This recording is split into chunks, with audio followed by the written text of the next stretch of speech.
Perfect Talkers, what it do, man? On this episode, we're going to talk about Chris Brown getting into a war of words with 3LW member Kiely Williams. Also, we're going to talk about Boosie and T.I. getting a little disagreement over snitching.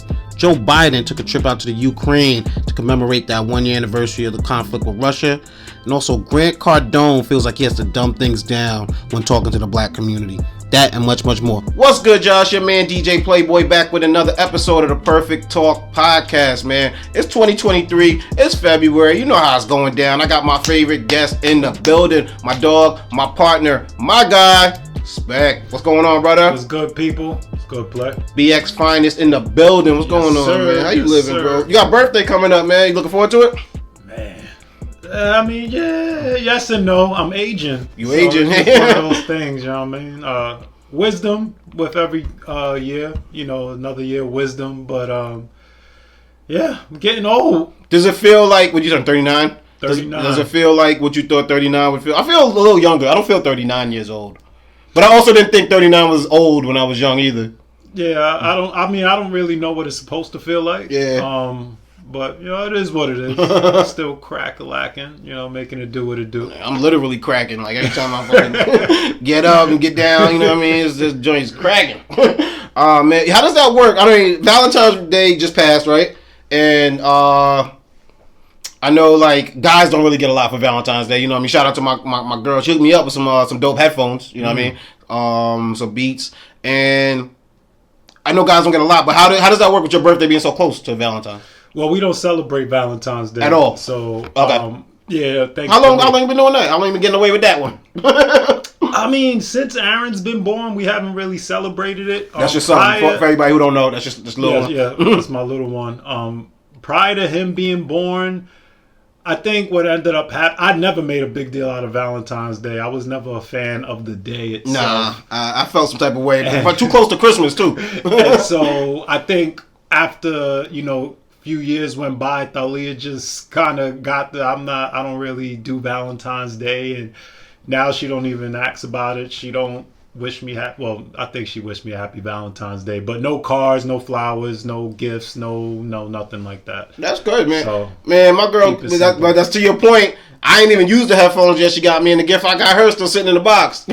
So to your point, it is a lot of, but I don't get mad at my girl because the whole rest of the year she chilling. She just kind of wants something for them special days, you know what I'm saying? So I'm like, all right, she ain't really tripping about too much, you know what I'm saying? And she's not really big into like a materialistic person, so I don't mind getting her little things here and there. So Valentine's, you know what I mean? I didn't have to do too much, but it wasn't too much heavy lifting, but it was still did a little something for her. But I always wonder when people got them birthdays close to holidays, you know what I mean? No, I mean, for me, with Valentine's Day specifically, I mean, I'm not big on like special days anyway, but particularly Valentine's Day, I'm like, well, if I'm doing my job as a man or you know, someone as a woman, and you know, you're showing your love on a regular to your partner, why do I need a special day to do that? Exactly. Right? Exactly. So it's just stupid. So, yeah, I don't get involved with that. Nah, man, I'm trying to think. All-Star Game. You check that out? You watch All-Star? I watched Friday, I watched Saturday, and I fell asleep after halftime on Sunday. I heard LeBron was 4-0 or something like that, or 5-0 going into this one with his teams, and then this is the first L they caught, right, to Giannis' team. I seen zero. I seen those. Like Keith told me about the slam dunk. I didn't see none of the performances. I heard like there was some Afrobeat people performing at I don't know if it was the game at one of them, and then just the game itself. It was at the game. Yeah. The game itself on Sunday. Bro, I thought it was good. I actually enjoyed it. Like, you know, previous years the dunk contest, and you know, I thought it was good this year. Mac McClung, right? Young Mac McClung. And the same with the game. They changed up the format and all of that stuff. So what was different? They picked the teams live. Yeah, I remember. Okay, we talked about at that the actual game. You know, on some like playground shit. Nah, that's dope. I like NBA. That's the thing I say. NBA is not afraid to try new things and be a little bit innovative with what they do. You can't be too stuck in your ways. Yeah, that's why they're one of the leaders. You know what I mean? That do what they do. But let's get right into it, Spec. Man, there's been a lot happening since the last time I seen you, man. And what I'm seeing a lot in the news. Your man Biden took a trip out to the Ukraine. I woke up one morning and I was like, What's going on here? He landed in the Ukraine. I think he was leaving by the time I seen the headlines, right? Mm-hmm. Yeah, so it was like a little secret visit to the Ukraine. Well, he was already originally supposed to be in Europe, right? But nobody knew he was stopping there. Correct. And so he made a stop. And told Zelensky, "Listen, dude, stop trying to put pressure on us." That's what he told him? No, I don't know. I was gonna say that's why I heard he was like, "Yo, whatever you need, we got you." Like that's probably what he said. Yeah, he offered more support, more But aid. last week Zelensky was kind of like forceful, and we need extra help. Yeah, y'all need to. And so, did he single out America, or was he saying a lot of it, or like it was like just the allies? Just everybody. Yeah, okay. But I'm sure he really meant America because we do the most, giving them the most support. Yeah, no, I seen Japan that gave him a nice little couple billy, and then we threw something at him too. Like that's the thing to a lot of people in this country. Like we need money here. You got people suffering here, and y'all out there. He said something like kind of like supplemental pay for people out there, so they got something to live off of. And it's like you got people here starving in the street, bro. It's like that. Not to be cold, you know what I'm saying? And I have seen reports that the public sentiment about the war in Ukraine has changed. It's not at this point. It's been going on a year. Exactly. So. A year later, nobody cares about the headlines last week. You know what I'm saying? So a year later, people were like, "Yeah, that's still going on," or "They still need our help," or da da da da da. And we don't look like we stopping. You know what I mean? They don't look like we letting up. Then I see something else too about how Russia's like out of they backing out of the nuclear treaty. Yeah. What is that? Can you explain that a little bit more? You know anything about that? Well, yeah. I mean, they signed on to a nuclear pact. Essentially, that's what ended the Cold War, right? If I'm not mistaken. That we're not gonna, play with nukes, and because that's obviously we ain't trying to have another World War III and whatnot. So this is Putin's way of just trying to do whatever he can do. Oh, you showing up in Ukraine, let me do this is my version. And he's been threatening nukes for some time now, for a few months. So, I mean, this is in line with how he's been acting lately. Your man Trump said you can't use the N-word. You can't say nuclear. Everybody saying nuclear nowadays, man. Nah, but this is true. Like that word does get thrown around a lot, like heavy nowadays. To the point where I remember when we was a kid, you wasn't talking about that. And I have to imagine the generation before us was the Cold War people, so they was super afraid of that shit, so they wasn't talking about it like that. But it was a reality. Like, you know what I mean? People is they linking up out there. They linking it up. I see North Korea was like, let me throw in our little. We'll turn the Pacific Ocean into our own little target field. Like, oh, okay, that's how you feel. Like everybody, like, let me get my little shots off here. China, America, like, you're trying to back off. You know what I'm saying? So I'm trying to give you your little help to Russia, and it just looked funny. It just a lot of tension going on. Nah, it really. But we knew we was coming here. We knew where it was heading. You know what I'm saying? And it's like we are. I don't know. But the funny thing is, I don't even believe if the war that we necessarily are seeing played out in front of us is what's really happening, right? Or some like wag the dog type shit. Like there's so much shit going on behind the scenes in terms of political warfare that I don't know what to believe or what to. You know what I'm saying? Like who's propping up who's really a puppet for who's really fighting for who. You know, what is this war even really about? Right. You know what I'm saying? And it's just like. It's different because it's not affecting our soldiers. It's not like the Afghanistan war where I'm like, bring our troops home, right? Like, bring out it, but it still is like, bro, that's our resources. Like, how many? Like, we got unlimited supply. What's going on over here? So, I mean, it's a tough situation because on a global scale, you need peace, right? Mm-hmm. And so there's a few rogue leaders out there, and you cannot let them think that it's okay to get away with taking territory, doing whatever else that they want, because in the long run, the big picture, it will just cause instability. And the last thing we would ever want is a World War III, because we won't survive that. Yeah, and so nobody's that's really why, when it comes to America and always, fighting other people's fights and all of that, why we've historically done that. Mm-hmm. Because one, we're quote unquote the most powerful nation. China's right there at this point, but we can't have shit on a global scale going crazy, and so that's really why we're involved. Yeah, and that's why like we were young, we didn't realize it, but like a lot of those wars, like you said, the Cold War stuff was like, let's get this country, let's stop Russia from getting that country, let's do it, the Cuban Missile Crisis, right. You know what I mean? Even North Korea having their nukes now, I think that's from Russian influence because of the Cold War shit. So it's just basically like, yeah, how many can you get on your team? You know what I mean? Capture the flag. But there's some crazy shit going on. Like, it's scary because it's not our fight. But it could very easily become. That's what I mean. So. Man, somebody else seen fighting, man, and I it's weird because they was once homies, so kind of to see them beefing is a little weird. And I think this is actually needs a little respect on their name. You know what I'm saying? Little respect or speculation on this one right here. I gotta know how you feel. You ready for that? T.I. and Boosie. They beefing? Yeah. Well, you know them to be cool. I thought it was just coming out an album together. Oh, yeah. Well, yeah. That's exactly what we want to talk about. Yeah. So they've been cool, and I think a reality show at one point, right? They have this. Well, not this. I mean, their sons are cool. They've been cool. Yeah. I mean, they beefing. T.I. comes out and defends Boosie when Boosie says a lot of his stuff that gets him canceled or could potentially get him canceled, and that people don't always agree with. So this is a friendship a long time in the making. Right. Are you familiar? T.I. has a podcast, and expeditiously. Use a lot of big words on there. I'm not sure which episode. I'm not sure who his guest was. But do you remember a few months ago he came up? I think they were like talking about snitching. Yep. Okay. Yep. And he tells a story about his cousin. Yeah, they got caught with a gun.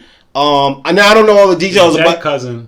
And he's snitching. He's telling. Yeah, but apparently the cousin knew he was dying. So between them get caught with the gun and the cousin actually dying, he has a conversation with T.I. where he tells him, "Yo, if it's gonna get you out of trouble, put it all on me. Say it's on me." The lawyer agrees that might be a good advice. So T.I. kind of like matter of factly tells this story on his podcast, and I'm not sure who the guest is, who was talking to him, but they even respond like, "Yo, so people been on your head like about that?" And he's like, "Nah, I'm just volunteering this information. I never told this before. Like, I'm just putting this out there." And so we caught no gun case, took that, and my lawyer said, "Well, I can make everything go away if it was Toot, if it was Tremell's," and I had a talk with Toot. And what Toot said? Posthumously? Yeah. After he had passed, I had a talk with him. And what Toot say? Toot said, "I take all the charges you got. If you can walk away free and put it on me, goddamn right.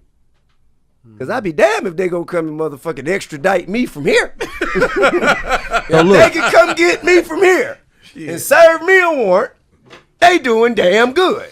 So is that what boys giving you shit about because you put it on? Nah, hell no. Okay. Nah. Don't nobody even know about that. I just volunteered this. Don't nobody even know about that. I'm just being honest. I can dig it. I'm just being honest. Yeah. That's the only time That you. I done never said or gave no information about nobody, because that's my cousin, my big cousin. He was dead, and he told me that it was okay. And I guess the sentiment of it, right? I know people didn't like that answer that he gave. Exactly. I think we are of a higher.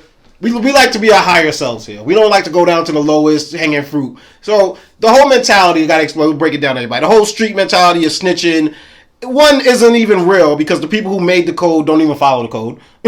So like the majority of those people that will sit there and chant that, "Oh, you're a snitch," or "You did that," would do the same thing in the same situation. If you're going to be taken away from your family, your freedom, everything you feel comfortable about. So the whole concept of it is kind of like this.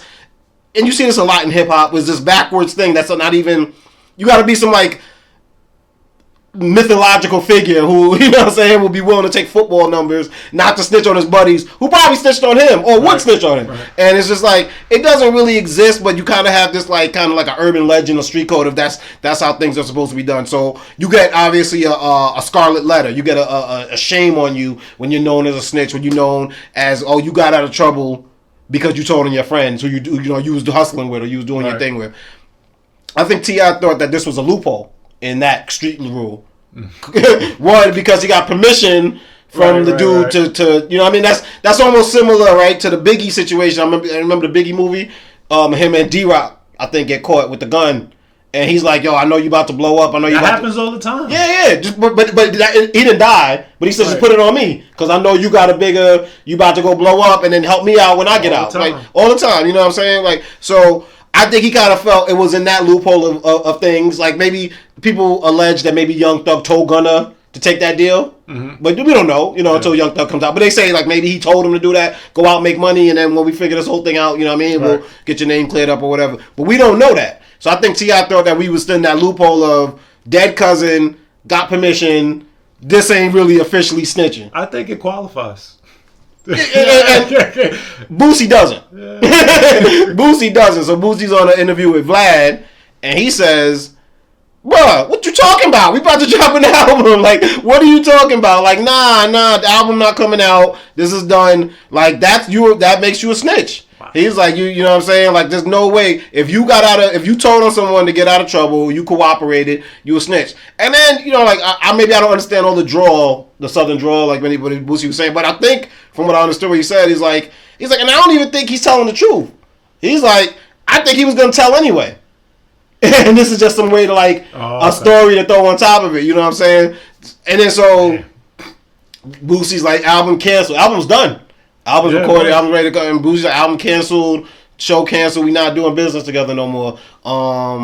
And to which T.I. responded, I wouldn't even read what he responded because it's so hard to kind of make sense, but like basically saying, check my paperwork, you know what I'm saying? I got nothing to hide. You out here about to beef over if and the whatnot, you know what I'm saying? He's like, I think his whole point is you could have just hit me up. We could have figured this out. But it also kind of sounds like T.I. is like, yo, I thought we was cool. Yeah. So I guess I gotta ask you. I gotta put you on the hot seat. You got a little bit of respect or speculation for what Boosie did, because Boosie said he's now put in a position where people are calling his phone. He woke up to that. People calling his phone like, "Yo, you can't put no album out with this dude."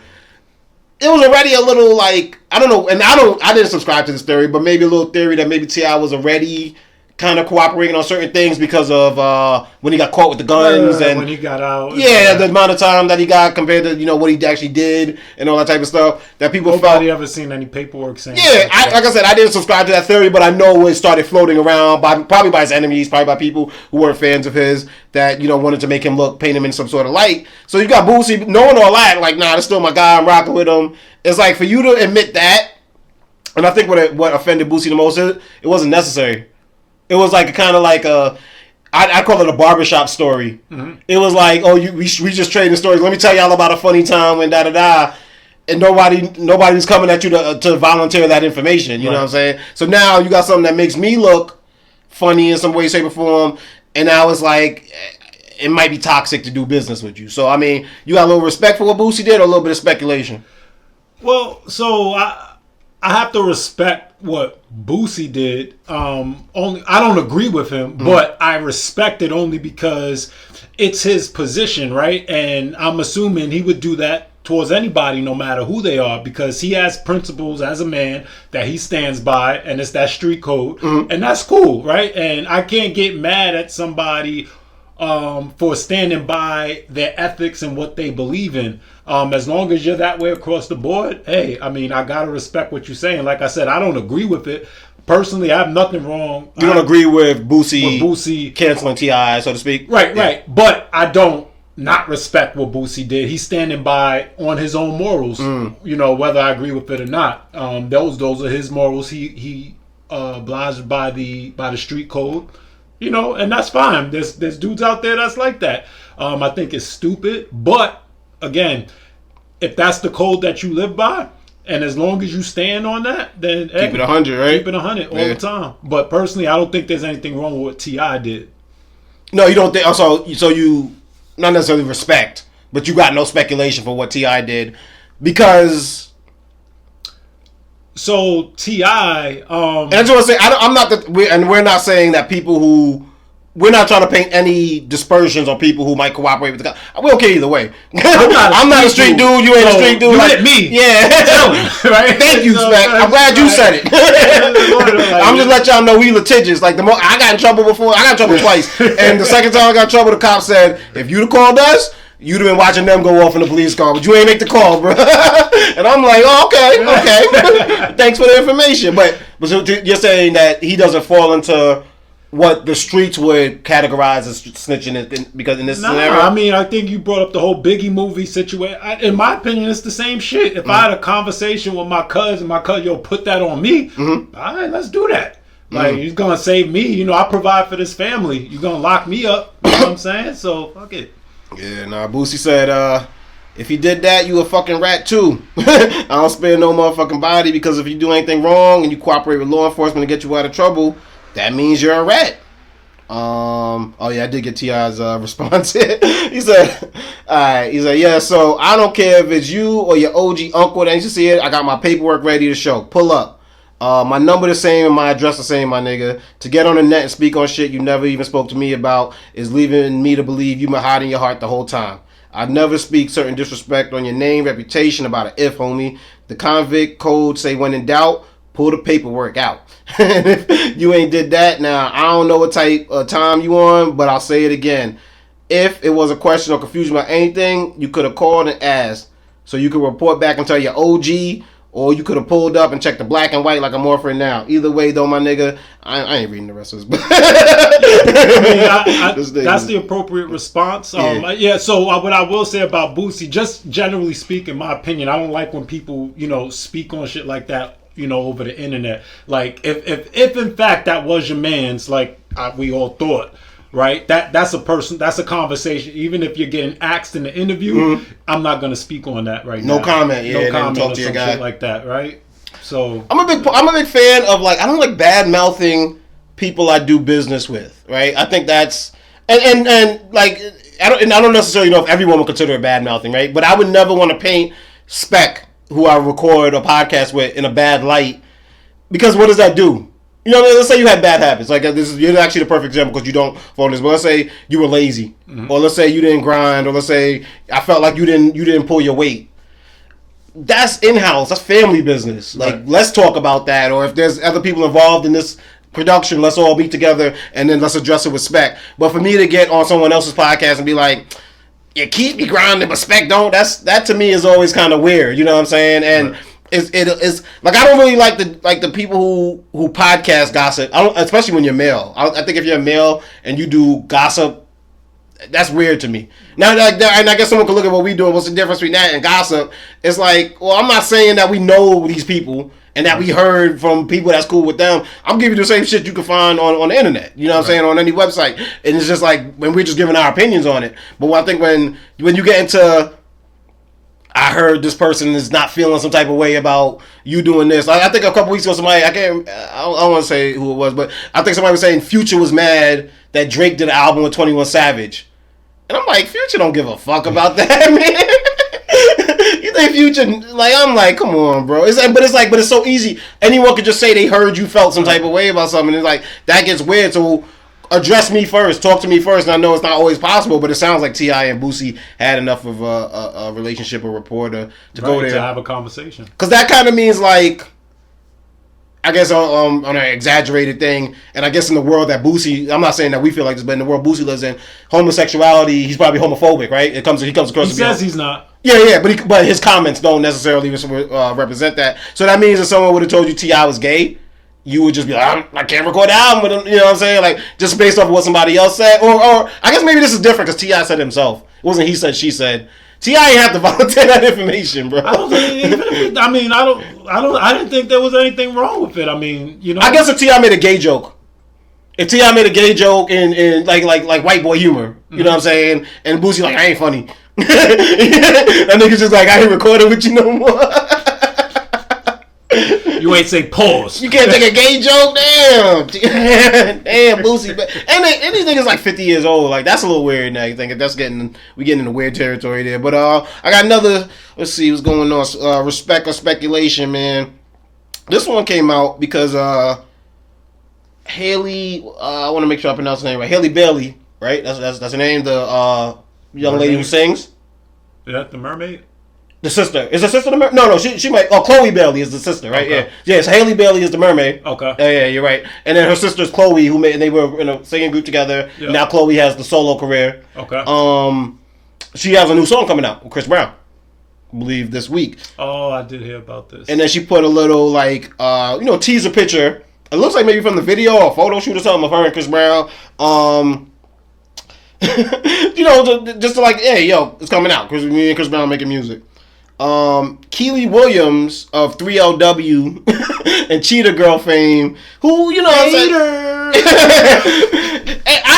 I'm not going to sit here and go through everything about Kiely Williams, but a lot of the stuff that come out headlines about her, and they're not in the best light. They don't, just, you know what I'm saying? So it's one of those situations where it's like, you coming at me right now? And she definitely felt like, why would you hop onto this, why would you let Chris Brown come out on a record with you? Like, you're popping right now.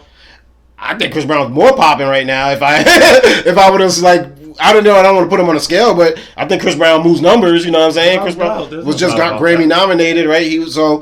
She goes, let him come out with his own record. So genius, so captivating that it makes us all forget he beats women. He can't, so he won't. What does he do?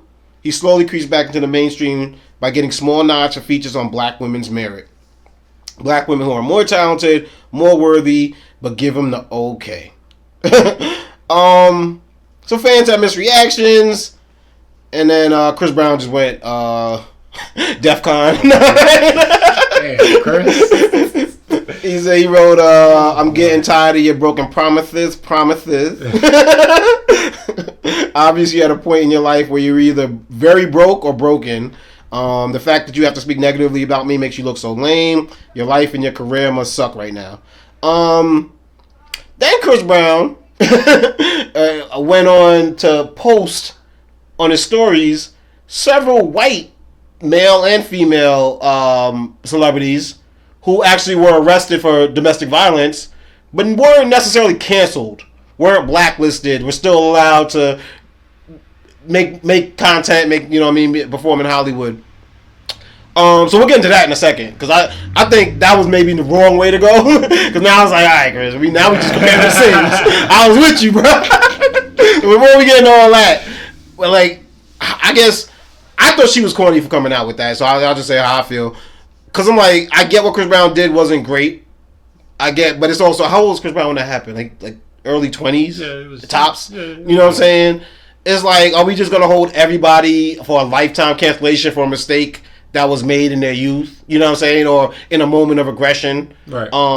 Chris had to help made it better, because I think he's also got into trouble after that. I think maybe with Karuchi. But nothing along those same lines. It wasn't like... Not like that. Not like that. Like the Rihanna situation, exactly. But stuff that maybe she felt unsafe, or she felt like she needed space from Chris. And not only her. It's been multiple... Other women, okay. Yeah. So, like, do you feel like maybe Kiely was justified in this? You got respect for her comments, or do you think you got a little speculation, like, let Chris live? Well, my first question is, because it sounded like this wasn't the first time that she's had something to say. Like, she's been somebody that's always been on his case, it sounds like. I don't know about on his case particular, but she pops up making a lot of comments every once in a while. Like with Drake, I think a few weeks ago said that artists should receive bonus checks from Spotify. And then I don't know if maybe people have been waiting for her reaction on stuff, but I think she got in his comments and were like, we barely make any money off of streaming. You're saying that because which is his point. He's one of the top artists. Like, but are you defending the people who don't get as many streams as you to get paid more?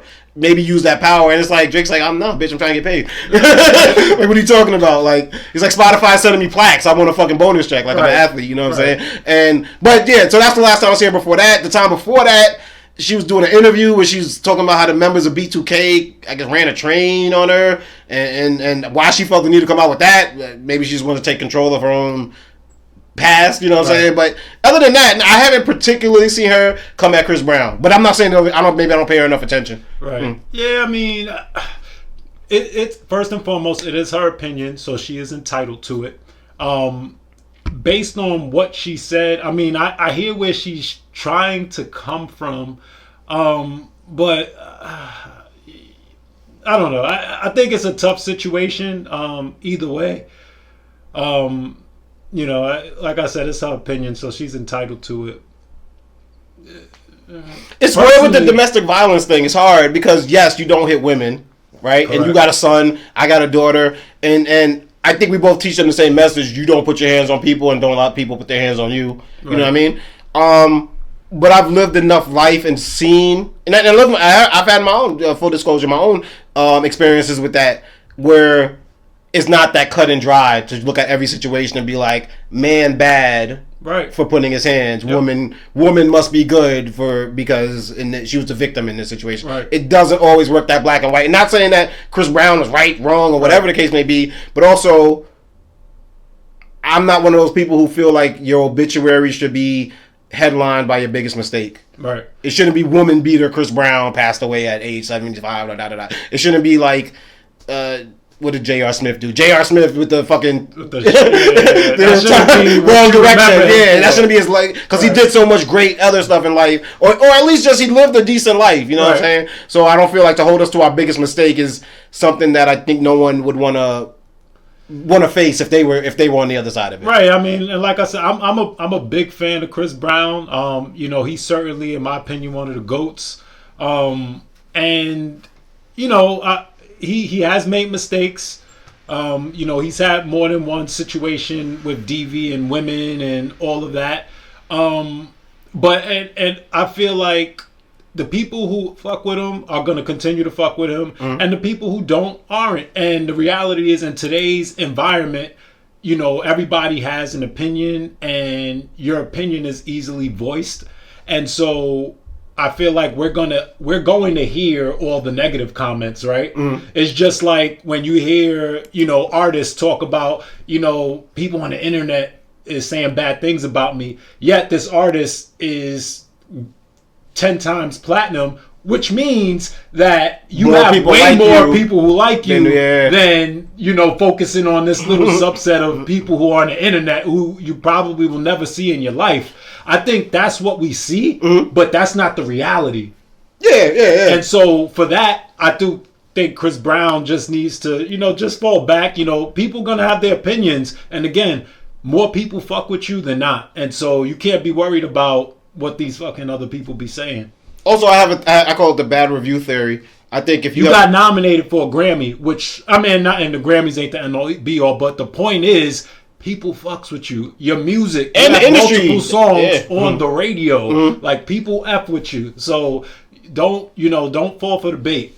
Nah, but even to your point with the bad comments, like I think you're more likely to give a bad review about something if like let's say you had a good review. You're less likely to go to the reviews and write about it. Right. If you had a bad review, you want to tell everybody that you come across, yo, I went to that restaurant, and it's the same thing with the hater comments, right? Like, I made a mistake of a couple female comedians I listened to. I started reading their comments, and it's like, just the stuff that people say, I'm like, what? Like, she does comedy. What do you expect her to do? Like, what do you want from this girl? Like, you know what I'm saying? It's like, no, because you think it's cool to talk to women in any type of way like that, or you think it's cool to make a woman feel bad with your comments, you know what I'm saying? Where it's like, I don't think you expect this type of stuff from their male counterparts or stuff like that. So it's like, I can easily see why maybe those particular women might even read their comments, or even a Chris Brown will read his comments, and the negative stands out more because it stings more. It hurts more, you know what I'm saying? It's like, and that's what the haters want, you know what I mean? It's easy for me to say because I'm not on social media like that, and I don't post anything, and so, but stop reading your fucking comments. You know, there will always be people with negative things to say, always, no matter who you are, no matter what you do. You got, you know, and they're entitled to their speech, their text. You let them live. It's easy for us because we lived the life where it didn't exist. I don't know if these kids could turn it off as easy. Yeah, I mean, I don't know about the kids. Yeah. But if you're an adult, that means you're around our age and all. I think there's people older than us a little more addicted to it. You know what I'm saying? And I'm looking at it like, why you care so much about what a stranger might think, or why you care so much about someone even if you knew this person, they don't interact with you on a daily basis. They don't make any weight on your life. Why you even give a fuck? But people do. Yeah. All right, man. We gotta get into a little bit of my favorite segment. Have you heard? I hear headlines and I bring them to the table. See if my guy Spec has learned. Has heard. This first one, man, is a little tricky. A little tricky. Ben Stein. You familiar with Ben Stein? You know what that is? No. Remember there was a show back in the day, I think it was on Comedy Central. It was called Win Ben Stein's Money. He was like Dry Eyes. Okay. You know the guy? That guy? Yes, that's Ben Stein. Yeah. So, I don't know what Ben Stein's doing nowadays. He seems to be a little bit of right wing though, because he's posting shit on True Social. Oh, okay. 78-year-old Ben Stein. He just wanted to profess his love to Aunt Jemima for some odd reason, and Oh boy. I'm not quite sure why. I'm not quite sure what he thought was gonna happen, what he thought was gonna come out of this. But basically, he's saying, excuse me, he opened up the video explaining he was making breakfast for dinner. Then he goes, Aunt Jemima, yummy pancake syrup. Now this used to show a large African American woman chef, right? Because they changed the what is it, the packaging, The bottle, yeah. Yeah. So now instead, I think it just says like Pearl Mill, and it has the same colors, right? But I don't think they actually show a person. So he's saying this used to show a large African American woman chef, but because of the inherent racism of America's corporate culture, they decided to make it a white person or maybe no person at all. But I prefer when it was a black person showing their incredible skill at making pancakes. So God bless you all and have a good evening. The thing about Aunt Jemima, right, is how you know the size of Aunt Jemima? Because you never seen her full body. It was a headshot. It wasn't. It was like it was torso. So And I think you're thinking of Miss Buttersworth. I am.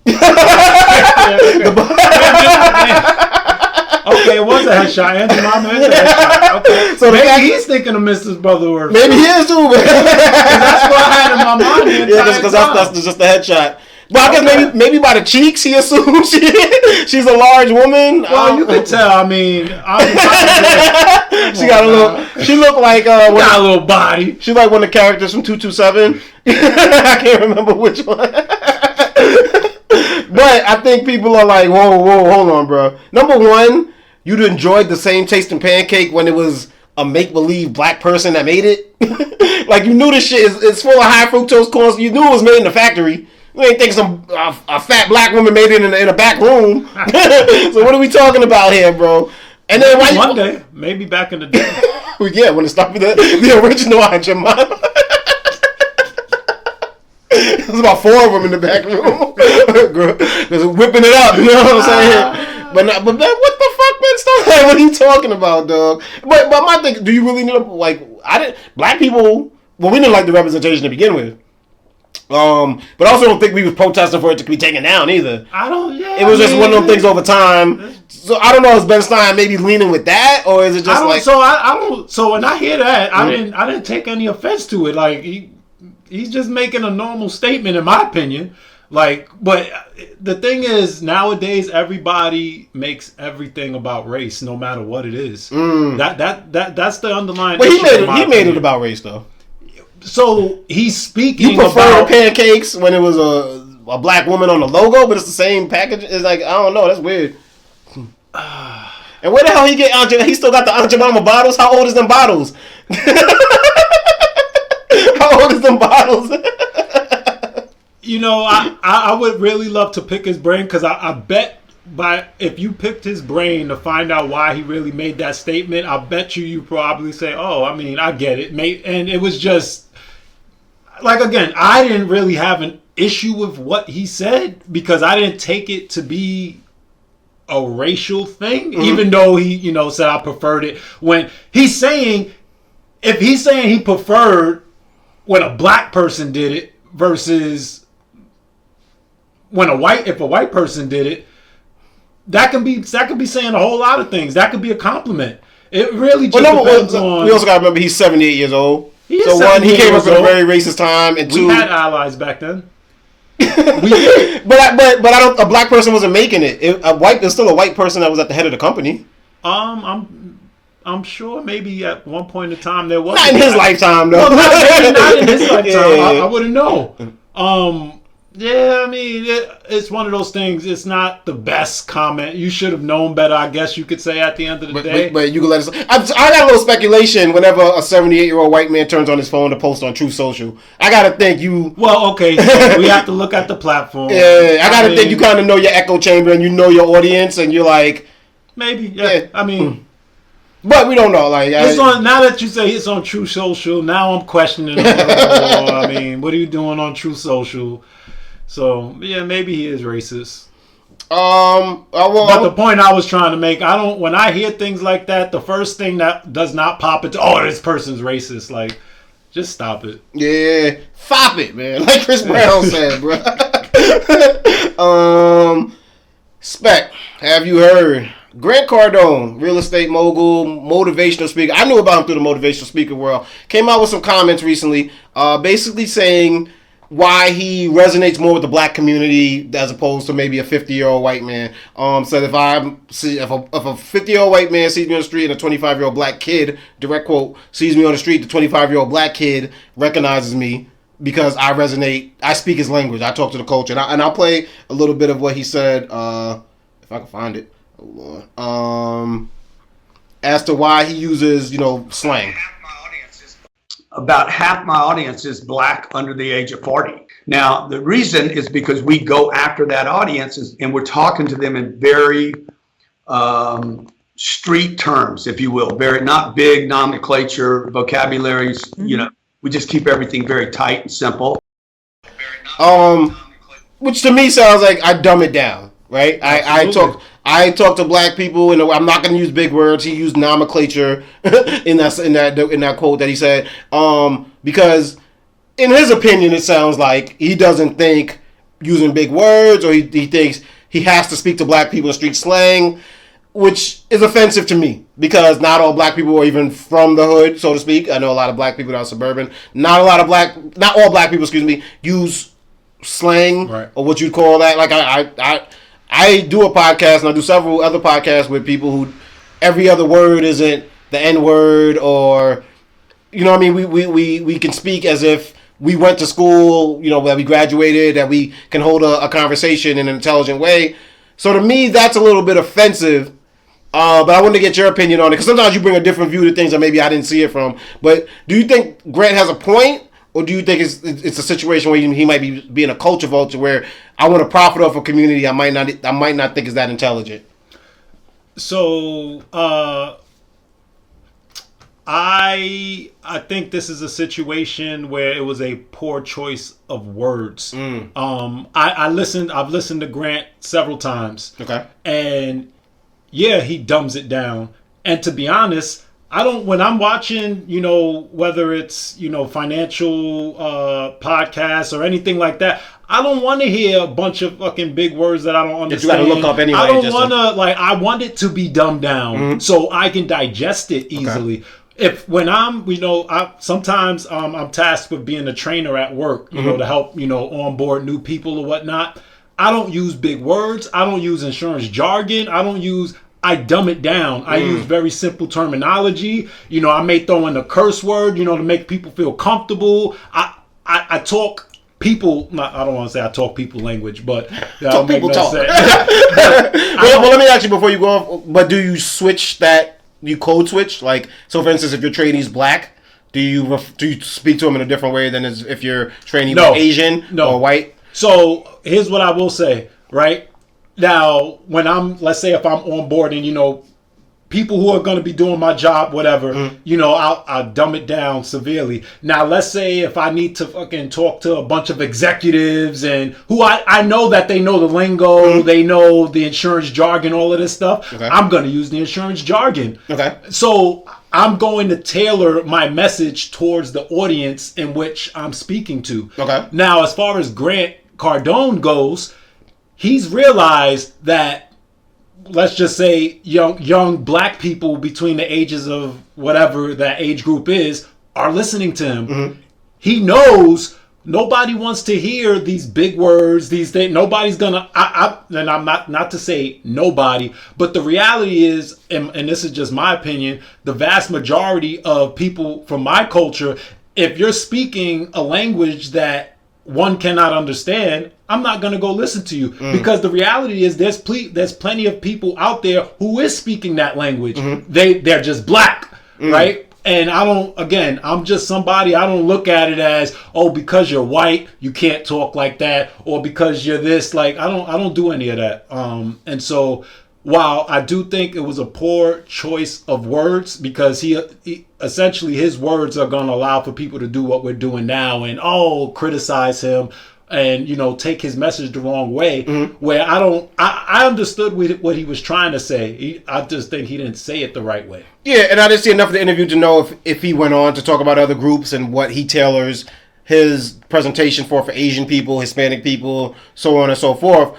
I don't think that's where he went with it, because I felt like we would have heard that part of it also. But to your point, I can see why he might have not thought that was anything was wrong. But as, I guess, a black person, I don't consume any of Grant Cardone's information, but I guess, but I do listen to a lot of motivational speakers. Some black, some white, some of all different backgrounds.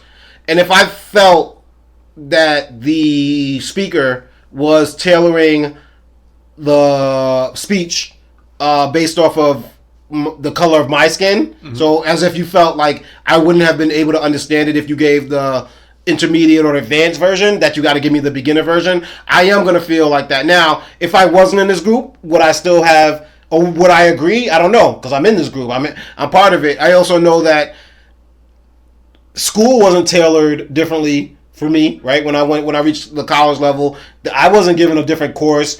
So obviously I'm going to have to learn it, whether or not I can understand it or not. I'm going to have to learn how to speak that language. And I don't think Grant Cardone is doing anything different than what a lot of people are doing. Like, and maybe not even on a racial level. Maybe, on different socioeconomical levels, you might just find, I relate to this person. Let me talk to them in the code that I would talk to them in. Or let me talk to them. But to make this statement as a white man, it's one of those, the opposite of white privilege, right? That like, I don't think you can make that comment. I don't think you can say you want pancakes from a fat black woman. That's wild. You know what I'm saying? I could say that. And nobody probably gonna, they might chuckle. But you got to know your audience. You got to know what room you're gonna get what reaction in.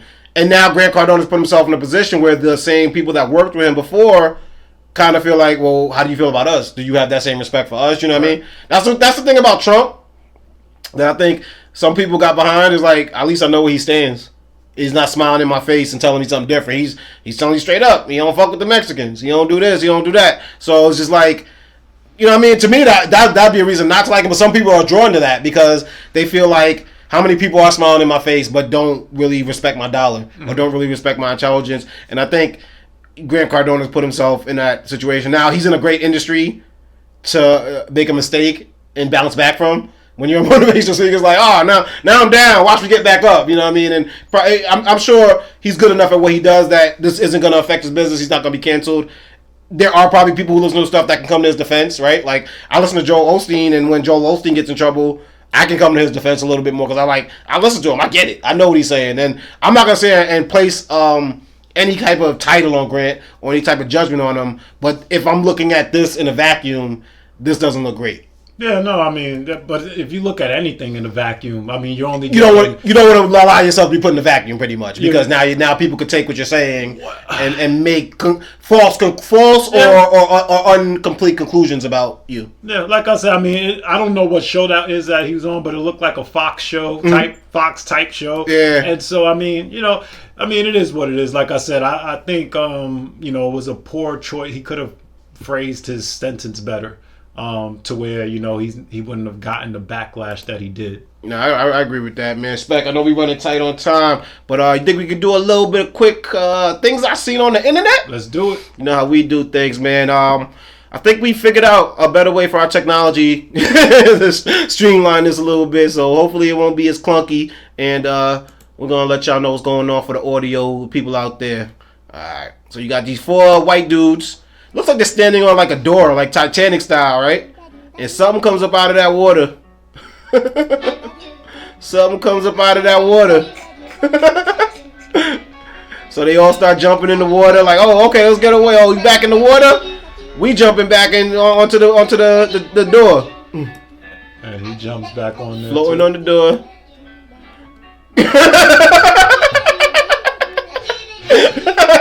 They ain't playing, but the otter thinks they're playing. Oh, is that what the otter thinks is a game?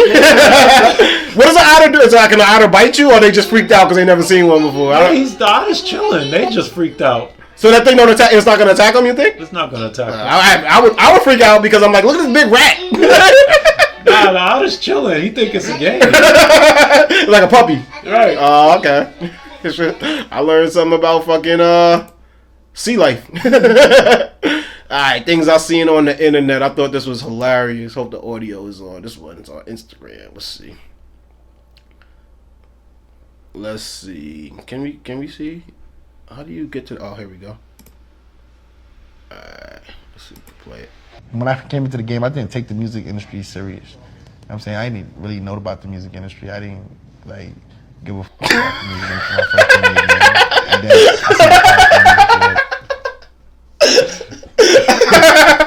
So basically, the caption says, "I did not expect Bobby Shmurda to be sitting like that," and he got his legs. He's in like a director's chair, right? He's got his legs hanging over, but they just swinging like. Bobby Shmurda super comfortable right now. Things I've seen on the internet. Let's see what we got here. Patrick Mahomes. Super Bowl champion Patrick Mahomes. Twisted. He does a selfie with the fan. My homeboy gives him the trophy. Walks off. But we heard that was a fake trophy, right? It came out that he had a replica. Yeah. So, I mean, that was a good-ass replica. The first time I seen this video, I was like, nah. Mahomes out here wilding. That's worse than Brady. I wonder if that's Homeboy's replica. He's like, yo, take a picture of my replica. Man. I wonder. Yeah, like, yo, see how he came over to him?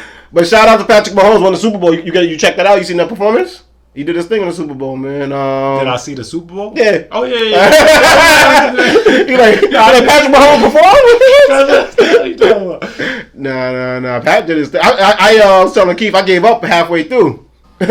We got Kamala Harris. The bus has Wi-Fi. Oh my, And Wi-Fi. even USB outlets next to every seat. I mean, come on, imagine. You can charge your phone on your way home from work. Getting wet. This is what you look like when you gotta give you gotta give press conferences about shit you do not care about, bro. The bus got Wi-Fi. Your car got Wi-Fi.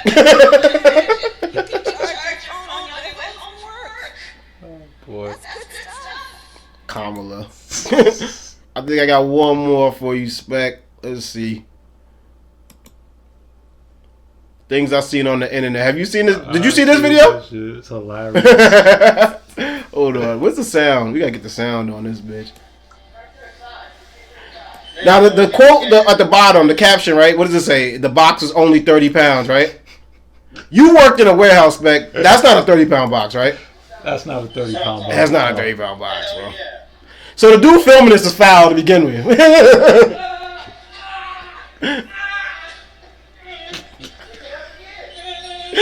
He said, "You got it. Just bring it down." The old man yelling at him. Yo, he's going through it, bro.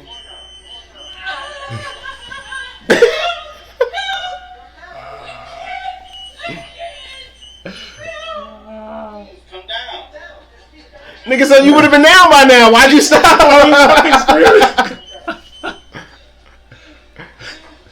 Cameraman should have got fired though, bro. Come on, bro. You know how tight I'd be if I seen this on Barstool Sports the next day, bro. Oh my gosh. Did you ever use a lift like that or not? Yeah. You used to ever use one like that? And that's about. What is the right way that he's supposed to do this? He's doing it the right way. There's no other way to do it. And he looked like a big dude, right? Like, you know what I'm saying? I don't think that's 30 pounds. I'll say 70, but my man was going through it, bro. My man was suffering, bro. Like, this box was only 30 pounds. It's from the jump he was suffering. And he had to know how much it weighed at this part, right? There you go. You can't be scared. Just roll with it. That's what I think it was. I think he was scared. Hell yeah. No, that's just. Doing good. Yeah, because he was fine. Yeah, it didn't even look like anything from the point where he started moaning and groaning, like the weight wise, and it looked like it was still kind of partially on the other thing. So it was like, It's just. yo, I feel bad for him. Shout out to people in the comments though. They was like, "That's not 30 pounds. They capping. That box is way more than 30." But that's things I seen on the internet. Spec. That's another episode in the books, my brother. Thank you for coming out today. I appreciate the time, man. Yes, Where sir. can people find you on social media? You cannot. Nah. But if you guys want to get in touch with me, subscribe to DJ Playboys. Let them know where they can find you at Playboy. You already know. Instagram, man, at PLICCAPEEZY, PLICCAPEEZY. Twitter, follow DJ Playboy, at DJ Playboy right there. You can find Perfect Talk on Instagram, at Perfect Talk Radio. And you can also find us on Twitter, at Perfect Talkers. So make sure you check us out. Every episode of Perfect Talk Podcast available on perfecttalkpodcast.com. You know what I'm saying? We got the Perfect Talk Podcast on there. Money Talks Radio, that radio show I do with my brother DJ Show. And our radio show, The Night Shift. So go check that out. Also, you can check out Perfect Talk Podcast on Apple Podcasts, Google Podcasts, SoundCloud, iHeartRadio, Spotify, YouTube, man, wherever everything's are found. Go find it. You know what I'm saying? Leave a rating, leave a like, leave a review, because the algorithm loves that. Like I said, you can find us on YouTube. So make sure you hit that like button. And what they got to do, Spec? Smash that button. That subscribe button. We got to, you know what I'm saying, get down with the team, hit them notifications every time we drop. You'll know about it, you know what I'm saying, because we do this for y'all, the Perfect Talkers, man. What else we got going on, man? Spec, what do you got planned? You going out of town, right? You going somewhere? Yes, got a little something planned? Going away for my birthday. Oh man, great blessings, man. What you're well traveled. You're well traveled. I think is the term that I want to say. And I want to plan a vacation this year. You know what I'm saying? So I know you probably be the best resource for a lot of things. What do you look for in a vacation? Relaxation. Is that easy for you to do, to turn off? Or did it take practice? Because I struggle with that now. Like, I'm always on go mode. Yeah. Yeah, no, when I go on vacation, I'm in vacation mode. As soon as you get on the plane. As soon as I get on the plane, that means that, because in normal life, everything is planned, everything is routine, everything is on vacation, nothing is planned, everything is up in the air. I go with the flow. And it is what it is. It's whatever. I'm down for whatever. Nah, I need to learn a little bit of that, man. No. Definitely safe travels. Blessings, man. And have a happy birthday, everybody out there. Give happy birthday shout outs to my guy Spec. Another year, you know what I'm saying? Blessings. Definitely happy to have you here, brother. And we'll catch y'all around, man. Say goodbye to the people. Deuces, people. Peace.